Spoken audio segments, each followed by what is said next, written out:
South ఇండియాలోని అతి తక్కువ ధరలకి రత్నాలనందించే ఏకైక సంస్థ 6JVR. నారాయణమూర్తి గారి సినిమా చూడటం, 4 మాటలు చెప్పడం అంటే ఇది వైయక్తికమైన విషయం మాత్రమే కాదు, ఇది సామాజిక బాధ్యత. 50 ఏళ్లుగా తాను నమ్మిన సిద్ధాంతానికి, తాను నమ్మిన పద్ధతికి కట్టుబడి ఒక మనిషి నిలబడటం అనేది అది అపురూపమైన విషయం. అట్లాంటి అపురూపమైన మనుషుల్ని కాపాడుకోవటం అనేది మనందరి బాధ్యత. నారాయణమూర్తి గారిని కాపాడుకోవటం కాదు, ప్రత్యామ్నాయ సినిమా అనే ఒక భావనని కాపాడుకోవటం. మేము ఉద్యమాలకు రావడానికి మా జనరేషన్, నేను నారాయణమూర్తి గారి సినిమా, గద్దరన్న పాట, ఈ రెండింటిని చూసి విని మేము ఉద్యమాల్లోకి వచ్చాం. ఆ తర్వాత మా అధ్యయనం, ఆ తర్వాత మా ఆచరణ. కనుక అట్లా ఒక 30-40 ఏళ్ల కిందట ఒక తరాన్ని ప్రభావితం చేసిన వ్యక్తి ఇవాళ ప్రధానమైన ఒక సినిమాని తెలుగు సమాజం ముందుకు తీసుకొస్తున్నారు. ఈ సినిమా యూనివర్సిటీ అని పేరు పెట్టడం, పేపర్ లీకేజ్ అని అందులో భాగంగా టైటిల్ ఉండటం అంటే ఇవాల్టి నేపథ్యంలో 2 తెలుగు రాష్ట్రాలు మాత్రమే కాదు, భారతదేశంలోనే దేశవ్యాప్తంగా కొన్ని లక్షల మంది రాసే పరీక్ష పేపర్ లీక్ అయింది గత సంవత్సరం. మనం అందరం చూసాం. ఆ పరీక్ష రాసిన కొన్ని లక్షల మంది జీవితాలు, ఇంటర్మీడియట్ కంప్లీట్ చేసుకున్న బిడ్డల జీవితాలు దాగి ఉన్నాయి. వారి జీవితాలన్నీ ఏమయ్యాయి? కొన్ని వార్తలు మనకు బయటకు కనిపిస్తాయి, చాలా వార్తలు కనిపించవు. ఇలాంటి ఒక సామాజిక విషయాన్ని కళాత్మకంగా మలిచి సినిమా అనేది ఒక ప్రధానమైన మాధ్యమం కనుక అది సమాజం మీద ఎక్కువ ప్రభావం వేస్తుంది కనుక మనందరికీ తెలుసు వారి సినిమాలు. ఎర్ర సైన్యం, అర్ధరాత్రి స్వాతంత్రం, అడవి దివిటీలు, ఒరే రిక్షా, చీమల దండు, ఎన్ని సినిమాలు చదువు గురించి చెప్పారు, ఉద్యమం గురించి చెప్పారు, ఆనాటి సమాజాన్ని విధ్వంసం చేస్తున్న మద్యపానానికి వ్యతిరేకం గురించి చెప్పారు. ప్రతి సందర్భంలో తన కళ్ళ ముందుకు వచ్చిన ప్రతి అంశాన్ని కళాత్మకంగా వ్యక్తం చేసి కోట్ల మంది ప్రజల్ని ప్రభావితం చేశారు. ఒకప్పుడు ఎద్దుల బండ్లు కట్టుకొని నారాయణమూర్తి గారి సినిమా చూడడం కోసం టౌన్ వరకు వెళ్ళేవారు. ఒక అచ్చంపేట, ఒక నాగర్ కర్నూలు, ఒక ఖమ్మం, ఒక కరీంనగర్, ఒక వరంగల్, ఒక నరసరావుపేట, ఒక గుంటూరు, ఇలా 2 తెలుగు రాష్ట్రాల్లో వారి సినిమా అలా చూశారు. నారాయణమూర్తి నా గురించి నేను కొత్తగా చెప్పేది ఏం లేదు. ఎందుకంటే వారు అద్భుతమైన కళాఖండాలతోని అర్ధరాసూత్రం కానీ అవన్నీ ఇప్పుడు చెప్పినాడు కాసిం గారు. అన్నిటికంటే ఆయన వ్యక్తిత్వం గొప్పది. ఈ సినిమా ఏంటంటే మిగతా సినిమా లేకలేదు. అది నాకు అంటే ఖచ్చితంగా కొత్త సబ్జెక్టు, దీన్ని ఒక కథా అంశం చేయటం, తర్వాత సినిమాగా తీయడం పెద్ద సంక్లిష్టమైన విషయం, అంత ఈజీ ఏం కాదు. ఎందుకంటే సబ్జెక్ట్ అంతా చాలా బాధాకరమైన విషయం. పిల్లలు ఇప్పుడున్నది ప్రతి ఇంట్లో ప్రతి వాళ్ళకి ఇందులో ఉన్న వాళ్ళందరికీ ఈ సినిమా చూస్తున్నంతసేపు మన పిల్లలు, నా ఏజ్ వాళ్ళకైతే, నాకంటే చిన్న ఏజ్ వాళ్ళకైతే వాళ్ళ కొడుకులు వాళ్ళ బిడ్డలు యాదికొస్తారు. అది ఈ సినిమాకు సంబంధించి. ఎందుకంటే నిజంగా భవిష్యత్తు ఏంది, అమెరికా పంపలేరు, ఆడిపోతే వాడు ట్రంప్ వద్దంటాడు, ఇక్కడ ఉంటే లీకేజీలు, లేకపోతే ప్రైవేట్ కార్పొరేట్ విధానం, వైద్యం ఇంత దుర్మార్గంగా ఉంటే దేశం విపరీతంగా ఎదుగుతుంది, అదే అవుతుందని ఆ దేశం కానీ రాష్ట్రం కానీ ఈ ప్రమాదాలు ఉన్నాయి. అభివృద్ధి లేదని కాదు, గతకాలం కరువు బీభత్సంతో స్వాతంత్రోద్యమం నాటికి కూడా మారలేదంటలేము. కానీ చాలా పాలకులు చిత్తశుద్ధితో నిర్వర్తిస్తే చాలా చిన్న అంశాలు ఇవి. ఇది ఒక నక్సలైట్ ఉద్యమం సమస్య కాదు, ఇది ఒక ప్రాజెక్ట్ రేట్ల సమస్య కాదు, ఇది లేకుంటే మనుషుల మనుషులను ప్రవృత్తి మార్చేది కాదు. చాలా చిన్న విషయ. విద్య, వైద్యం, ప్రజల అందాల, ప్రజలందరికీ వైద్యం రావాలి, ప్రజలందరూ ఈ పేపర్ లీకేజీలు డబ్బులతోని లంచ. నాకు తెలుసు, ఎంతోమంది మా పీరియడ్లో మేము ఒక చైర్మన్ ఉండే అప్పుడు, నేను గ్రూప్ 2లో నేనే కోచింగ్ ఇచ్చేది. నేను 4th కానీ ఇక్కడ PhDs అని దాంట్లో కోచింగ్. నా పరీక్ష రోజు నేను పోతే నాకు జరిగిన ఎగ్జామ్ మామూలు ర్యాంక్ వస్తుంది అనుకో. అట్లాంటివి ఇప్పటికీ మా మా మా బంధువు ఉన్నాడు ఆయన, నీకు తెలుస్తలేదు, మీ పిల్లగానికి కూడా వస్తుంది, నువ్వు పోయి కలువు అని అంటే, నిజంగా అట్లా జరుగుతాయని నేను నగినారు. అంటే ఇలాంటివన్నీ దారుణంగా వ్యవస్థలు ఎన్నో జరుగుతున్నాయి. ర్యాంకులు రావటం మొదలుకొని ఇవి జరగటం అని, అందులో అసత్యాలు ఏం లేవు, అవి ఏం లేవు. ఆ పిల్లలు చూస్తుంటే ఆ పిల్లల బాధ, వాడు తండ్రిని వదిలిపెట్టిపోయినప్పుడు సేమ్ ప్రతి ఇంట్లో జరిగే సంఘటనే. ఆ పిల్లోడు వాడు తండ్రి మీద కోపంతో నీకు ఫీజు కట్టినా అని ప్రతి ఇంట్లో మన పిల్లలే అదికొస్తారు. ఇట్లా నిత్య జీవితంలో జరుగుతున్న ఈ సమస్యలన్నింటినీ ఒక మహత్తరంగా తెరకెక్కించి నారాయణమూర్తి తన పాత సినిమాలతో పోల్చుకోవద్దు దయచేసి. ఇది చాలా డిఫరెంట్గా ఉంది. తను ఎక్కడ చాలా తక్కువ సార్లు కనపడుతున్న సినిమాలో ఆ మిగతా పాత్రలన్నీ ఇందులో అందరు హీరోలే అందరూ అట్లా చేసినారు, అట్లా చేసినాడు. అది అన్ని పాత్రలకు సముచితమైన ప్లేస్ ఉంది. చాలా మంది కంటే నారాయణమూర్తి గారు అట్లేదు. ఈ సినిమాలో గొప్పతనం అది. అట్లాంటి సినిమాను తీసి ఆడుతుంది, ప్రజలు ఆదరించాలి. గౌరవనీయుడు, చాలా రాజకీయ అంశాలే కాదు, చాలా సబ్జెక్టు ఉంటుంది. ఏమి పట్టించుకున్నట్టు కానీ అనేక అంశాల పట్ల సాధికారికమైన జ్ఞానం ఉండి తెలుగు సినిమా రంగంలో తనదైన గొప్ప ముద్ర వేసిన ప్రజానటుడు. విప్లవ భావాల పట్లతో కానీ మానవత్వంతో అట్లా అనుకుంటే హింసను ఏం సపోర్ట్ చేయడాయన. ఏ వైపు నుంచి హింస ఉన్నా రాజ్య హింసను కానీ వ్యక్తిగతంగా ఏ హింసను కూడా ఇష్టపడే మనిషి కాదు. అలాంటి మనిషి ఈ వ్యవస్థలో ఉన్న అనివార్యంగా మనుషులు హింసకెట్లా ప్రేరేపించబడతారు, ఎట్లా హింసలోకి వస్తారు, హింస రాజ్యం ఎంత క్రూరంగా ఉంటుంది. నేతలు కానీ విధానాలు కానీ వ్యవస్థీకృతమైన ఆధిపత్యాలను కనుకుంటే వీటిని ధిక్కరించడం కోసం కళాకారులు ప్రజలు తమ వంతుగా చేసేదానికి నారాయణమూర్తి గారు సుదీర్ఘ ప్రయాణం. అది గద్దెరన్నతో పాటుగా కర్ణాటి లక్ష్మణర్సయ్య గారు, నాజర్ గారు, మాభవం నుంచి, ముందర నుంచి, అప్పటి నుంచి, రక్తకన్నీరు నుంచి, ఎర్రమల్లెల నుంచి, టీకృష్ణ నుంచి ఈ పరంపర తెలుగు నేలపైన ఒక మహోన్నతమైన ప్రజా సాంస్కృతిక వారసత్వం మనుషులు మారాల్సిన నుంచి నడుస్తున్న దానికి హైలైట్గా వచ్చి మధ్యలో మోయినారు. కానీ అదే మార్గాన్ని పట్టుకున్న ఒకే ఒక నారాయణమూర్తి గారు. ఈ సినిమాను ప్రజలు ఆదరించారు. నమస్కారం. వేదిక మీద ఉన్న పెద్దలందరికీ నా నమస్కారాలు. మీ అందరితో పాటు కూర్చోవడమే గొప్ప గౌరవంగా భావిస్తున్నాను. మహామహులంతా ఉన్నారు ఇక్కడ. నాకు ఆర్ నారాయణమూర్తి గారి ప్రతి సినిమా కూడా నడుస్తున్న చరిత్రని తెర మీద చూపిస్తున్నారు. ఆయన నడుస్తున్నప్పుడు ఆయన చూసిన వర్ధమానాన్ని చరిత్రలాగా రికార్డ్ చేయడం కోసము తెర మీద ఆయన ఆగ్రహాన్నో ఆయన అభిప్రాయాలను ప్రకటిస్తున్నారు అని అనిపిస్తుంది. ఎవరైతే మా వాయిస్ వినిపించట్లేదు, మా వాయిస్ మీడియాలు వినిపించట్లేదు అని చెప్పి ఎవరైతే భావిస్తారో, గ్రూప్ 1 విద్యార్థులు, గ్రూప్ 1 అభ్యర్థులు, గ్రూప్ 2 అభ్యర్థులు, ఏపీలో కాంపిటేటివ్ ఎగ్జామ్స్కి ప్రిపేర్ అవుతుండే వాళ్ళు, యూనివర్సిటీస్లో చదువుతున్న స్టూడెంట్స్, ఇది మీ సినిమా, మీరు ఖచ్చితంగా చూసి తెలుసుకోవాల్సిన సినిమా, మీకు ఒక చైతన్యం కలిగించే సినిమా. ఎందుకంటే మనం సోషల్ మీడియాలో చాలా బిజీగా ఉంటాం. ఎప్పుడు ఒకసారి మనం ఇన్స్టాగ్రామ్లోకి వెళ్తే ఏవేవో రీల్స్లో వెళ్ళిపోతూ ఉంటాం. ఆ రీల్స్ వెళ్ళిపోయినట్లే మన టైం వెళ్ళిపోతూ ఉంటుంది, మన జీవితం వెళ్ళిపోతూ ఉంటుంది. కానీ మన జీవితాన్ని ఎవరో ఆపరేట్ చేస్తూ ఉంటారు వెనకాల. సో మనకు ఆలోచించుకునే టైం కూడా లేదు. మన జీవితాలతో, మన భవిష్యత్తుతో ఎవరో మ్యానిపులేషన్స్ చేస్తూ ఉంటారు. వాటి మీద కమిట్మెంట్తో స్పందించడానికి బలమైన ప్రభుత్వాలు కావాలి. సో ఈ సినిమా విషయానికి వస్తే ఇది ఒక అవేర్నెస్ కోసం తీసిన సినిమా. ఆ అవేర్నెస్ ఆయన ఇప్పుడు కాదు, ఆయన పీపుల్స్ వార్ మూమెంట్ జరిగేటప్పుడు దానికి సంబంధించిన సినిమాలు తీశారు, తెలంగాణ మూమెంట్ జరిగేటప్పుడు దానికి సంబంధించిన సినిమాలు తీశారు, ఢిల్లీలో నిర్భయ ఇన్సిడెంట్ జరిగినప్పుడు దాని పట్ల ఆయన వాయిస్ వినిపించారు. ఇప్పుడు గత 4-5 ఏళ్ళుగా మన దేశంలో జరిగిన విద్యా వ్యవస్థ చుట్టూ చోటు చేసుకున్న అనేక పరిణామాలని మళ్ళీ మీరు గుర్తు చేసుకోండి, మీరు స్పందించండి. ఇది మన దేశాన్ని బాగు చేసుకునే ఒక టైం ఇది.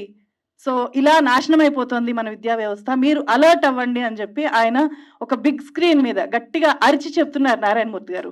సో మనం మేల్కోవాలి, అందుకని చూడాలి అంటున్నాను. అంటే నారాయణమూర్తి గారి సినిమాలు ఏ పుష్పలాగానో బాహుబలి లాగానో ఉండకపోవచ్చు, బట్ ఆయనకు ఉండే ప్యాషన్ని, సినిమాని ప్రేమించే వాళ్ళు కూడా చూడండి. నారాయణమూర్తి గారు 50 ఏళ్ళుగా సినిమా తీస్తున్న వ్యక్తి ఎంత ప్యాషనేట్గా నటిస్తున్నారు, సినిమాని ఎంత ప్రేమిస్తున్నారు, సమాజాన్ని ఎంత ప్రేమిస్తున్నారు అని మీరు తెలుసుకొని నేర్చుకోండి.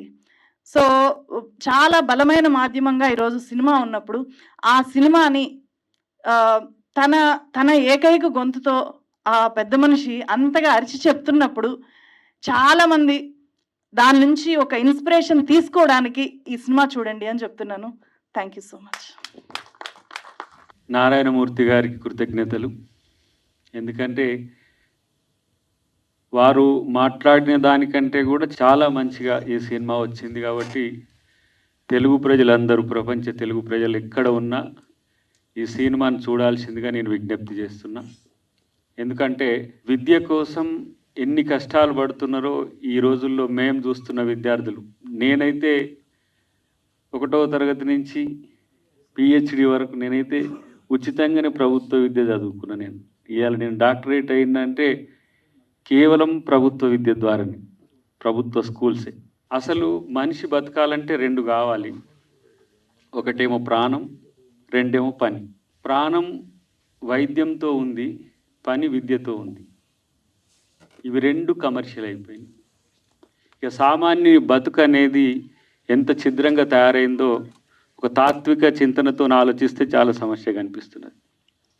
ఒక జంతువు బతకాలంటే అడవికి పోతే నాన్ వెజ్ అయితేనేమో వేట, వెజ్ అయితేనేమో పండ్లు కోసుకొని తినడం. కానీ ఒక సామాన్యుడు బతకాలంటే ఎట్లా? విద్యతోనే అన్ని పనులు ముడిపడి ఉన్నాయి. విద్యనేమో అందనిది అయ్యింది. అన్ప్రొడక్టివ్ స్టూడెంట్గా ఈరోజు చాలామంది నా సహచరులను కూడా నేను చూస్తున్న పరిస్థితి. అదంతా కూడా ఈ సినిమాలో నేను గమనించిన కాబట్టి ఇలాంటి సినిమాలు, సామాజిక ప్రయోజనాలు ఉండే సినిమాలు ఈరోజు రావాలని కోరుకుంటున్నా. రెండవది, ప్రభుత్వం తరపున ఒక హామీ అయితే నారాయణమూర్తి గారికి ఇవ్వగలుగుతున్నాం. మొట్టమొదటిగా పేపర్ లీకులు అయితే కానిచ్చే ప్రభుత్వంగా ఉంచమని మాత్రం చెప్పగలుగుతున్నా. ఎందుకంటే పేపర్ లీకులు అనేది కేవలం ఎంతమంది జీవితాలతో చెలగాటమైందో గతంలో మనం చూసినాం. సరే, పార్టీలు ప్రభుత్వాల విషయం పక్కన పెడితే. రెండవది, సినిమాకు సంబంధించి ప్రభుత్వం తరపున ఏం చేయాల్సిన అవసరం ఉంటుందో వారితో కలిసి నేను మా సినిమాటోగ్రఫీ శాఖ మంత్రి గారికి, కోమటిరెడ్డి వెంకటరెడ్డి గారితో కలిసి ఆ రిబేట్లు లేకపోతే ట్యాక్స్ ఫ్రీలు ఇట్లాంటివి ఏమైనా ఉంటే అవి నేను వారికి సహకరించగలనని నేను తెలియజేస్తున్నా.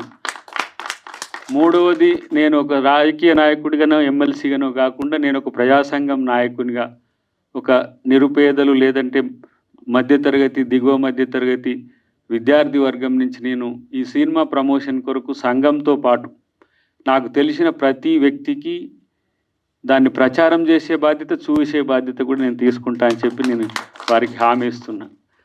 అయితే ఈ సినిమా చూడడానికి రావడానికి కూడా ఎంతో సమస్య ఉన్నప్పటికి కూడా నేరుగా ముఖ్యమంత్రి గారి సమావేశం నుంచి ఇక్కడికి రావడం వెనుక కారణం ఏంటంటే, మీరు చెప్పిన అంశాలు గతంలో ఒక 2 సంవత్సరాల క్రితం ప్రభుత్వం రాకంటే ముందు పిసిసి ప్రెసిడెంట్గా వారు మొదట అయినప్పుడు వైద్యాన్ని క్రమేపీ ప్రభుత్వ వైపు తీసుకురావాల్సిన బాధ్యత మనం అధికారంలోకి ఉంటుంది అని నాతో ఇది ప్రచారం మీడియాలో చెప్పాలని నాతో ముఖ్యమంత్రి గారు చెప్పేటోరు.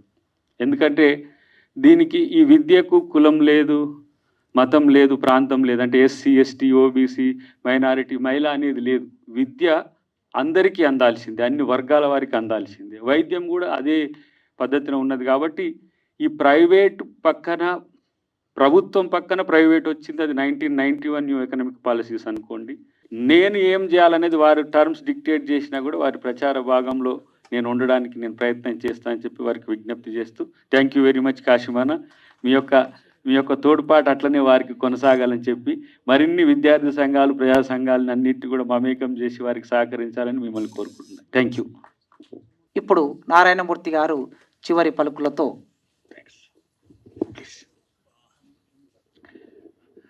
మీడియా మిత్రులరా, తమ్ముళ్ళరా, పెద్దలరా, చాలా టైం అయిపోయింది. కాసేపు మాట్లాడతాను. దీంతో దయించి వెళ్తే చాలా సాయం చేశారు. ధన్యవాదాలు మీకు. నారాయణమూర్తి గారిని మనం కాపాడుకోవాలి, నారాయణమూర్తి సినిమాని ఆదరించాలని చెప్పినందుకు. ఈ సభని నిజం చెప్పాలంటే ఈవేళ నేను మీటింగ్ పెట్టింది కేవలం కాసిం గారి వరలే.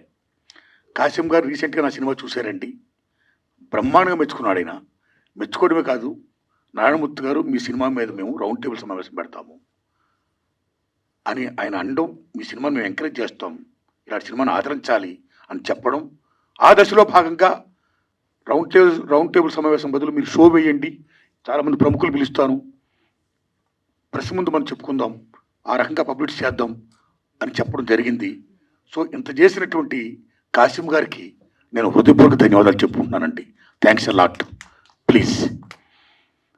తర్వాత మన సారు అద్దంకి దయాకర్ గారు, నేను గవర్నమెంట్తో మాట్లాడి ట్యాక్స్ ఇప్పిస్తాను, ట్యాక్స్ లేకుండా చేస్తాను అన్నారు. అలాగే మా శ్రేయోభిలాషి ప్రముఖ కవి అందశ్రీ గారు కూడా ఈ సినిమాకి ట్యాక్స్ ఎగ్జామ్షన్ ఇప్పించాల్సిందిగా అద్దంకి దయాకర్ గారిని కోరారండి. Thanks a lot to Andasri అన్న అండ్ దయాకర్ గారు. అయితే నా విజ్ఞప్తి, నాకు ట్యాక్స్ ఫ్రీ వద్దు, ఏం వద్దండి, నా గవర్నమెంట్ సైడ్ నుంచి ఏ సహకారం వద్దండి, ప్లీజ్. నేను కోరుకునేది ఏంటంటే దయించి మీరు ప్రమోట్ చేయండి సినిమాని. నా సినిమా గురించి చెప్పండి, సినిమా జనంలోకి వెళ్ళి చెయ్యండి, జనాన్ని సోమని చెప్పండి. ఏమాత్రం సినిమా బాగుంటే జనాన్ని కనెక్ట్ అయితే సినిమా సక్సెస్ అవుద్ది. ఆ హెల్ప్ చేయండి. That's what I want. ముఖ్యంగా ఈ సినిమా నేను ఎందుకు తీసానంటే 10 సంవత్సరాల క్రితం వ్యాపం స్కామ్ జరిగింది భారతదేశంలో, ముఖ్యంగా భోపాల్లో, మధ్యప్రదేశ్ రాజధాని భోపాల్లో. వ్యాపం స్కామ్ అంటే ఉద్యోగాల కుంభకోణం. ఎంత దాని ఉంటే స్కామ్, సాక్షులు ఇప్పటికీ 100 మందికి పైగా సాక్షులు చంపేశారు. Still that case is going on. ఉద్యోగాల స్కామ్, ఉద్యోగాలు అమ్మేసుకోవడమే, అర్హులు లేకుండా అనర్హులకి ఎవరికి డబ్బులు ఇచ్చారో వాళ్ళకి ఇచ్చుకుంటూ బీభత్సమైన స్కామ్ చేశారండి. ఆ ఇన్స్పిరేషనే నా సినిమా యూనివర్సిటీ. ఆ తర్వాత మన భారతదేశంలో ఈవేళ ఎప్పుడైతే విద్య ప్రైవేటీకరణ మ్యాక్సిమం అయిపోతున్న దశలో ప్రైవేట్ కాలేజీలు వచ్చేస్తున్నాయో, కార్పొరేట్ కాలేజీలు వచ్చేస్తున్నాయో, మా కాలేజీలో చదివిన వాళ్ళకే నెంబర్ 1 నుంచి 1000 వరకు ర్యాంకులు ఫస్ట్ మేమే అని చెప్పుకోవడం కోసం ఒక పబ్లిసిటీ, ఒక మీడియా గోల, విభజించినటువంటి లీల, పేపర్లు మొత్తం యాక్టివిజం యాడ్స్, ఒక్కొక్క యాడ్కి lakhs of rupees. How they are giving, how much they are earning and how much they are doing business with the education. ఇలాంటి దశలో మా కాలేజీలో చదివిన వాళ్ళకే ర్యాంకులు రావాలని ఒక కృత్రిమ థాట్స్తో, ఒక పేపర్ లీకేజ్ చేస్తూ విద్యా వ్యవస్థను భ్రష్టు పట్టిస్తున్నారు. సో ఆ రకంగా మన రాష్ట్రంలో కాదు, భారతదేశంలో చాలా రాష్ట్రాల్లో ఇవాళ పేపర్ లీకేజ్ జరుగుతున్నాయి కాలేజీ డేస్లో. కాలేజీ డేస్ అయిపోయిన తర్వాత మనందరూ ఎక్కడికి వెళ్తామండి? ఉద్యోగాలకు వెళ్తాం. ఉద్యోగాలకు వెళ్తుంటే ఏ పబ్లిక్ సర్వీస్ కమిషన్ ఎగ్జామ్ రాయాలనుకుంటే అక్కడ కూడా మా కోచింగ్ సెంటర్లో చదివిన వాళ్ళకే ఉద్యోగాలు వస్తాయి అని ఒక నోషన్తో, ఒక వ్యాపార దృక్పథంతో ఒక మాఫియా తయారైపోయి అక్కడ కూడా పేపర్ లీకేజీలు అండి. సేమ్ ఉదాహరణ తీసుకోండి. రీసెంట్గానే ఎంబీబీఎస్ పిహెచ్డి రాసిన వాళ్ళు చాలామందికి నీట్ విషయంలో మీకు గుర్తుపెట్టుకుని తమ్ముళ్ళారా, గుజరాత్లో బీభత్సంగా పేపర్ లీకేజ్ జరిగిపోయాయి. ఒరిస్సా, గుజరాత్, యూపీ, మహారాష్ట్ర, ఢిల్లీ మొత్తం కుదేలైపోయింది. ఇంత పేపర్ లీకేజ్ జరిగిపోతుంటే కేంద్ర ప్రభుత్వం ఏం చేస్తుంది, రాష్ట్ర ప్రభుత్వాలు ఏం చేస్తున్నాయి? ఎందుకు ఎడ్యుకేషన్ మినిస్టర్స్, ఎందుకు సిస్టమ్, ఎందుకు కాన్స్టిట్యూషన్? కాబట్టి పేపర్ లీకేజ్ జరగకూడదు, విద్యను మనం కాపాడుకోవాలి అనే అంశాన్ని నేను ఫీల్ అయ్యి దీని చిత్రమే ఈ యూనివర్సిటీ పేపర్ లీక్. కాబట్టి ఈ విద్యార్థులు, తల్లిదండ్రులు, ఉపాధ్యాయులు అందరూ చూడాలి. అన్నిటిని మించి ప్రభుత్వ విద్యా విధానాన్ని బలోపేతం చేయాలి అని ముఖ్యంగా చెప్పారు సినిమాలో. ఈ ప్రైవేటైజేషన్, కార్పొరేటీకరణ, ఈ మాఫియా దందాలు, ఈ ఎడ్యుకేషన్ సిస్టమ్ ఉండకూడదు. మొత్తం రూల్ చేయాలి. ప్రభుత్వ విద్యను కాపాడుకోవాలి, ప్రభుత్వ విద్యను బలోపేతం చేయాలి, విద్యని వైద్యని జాతీయం చేయాలి అనే విషయాన్ని నేను చెప్పాను చిత్రం ద్వారా. ఆగస్టు 22 అండి. దయించి సినిమాను చూడండి, ఆదరించండి.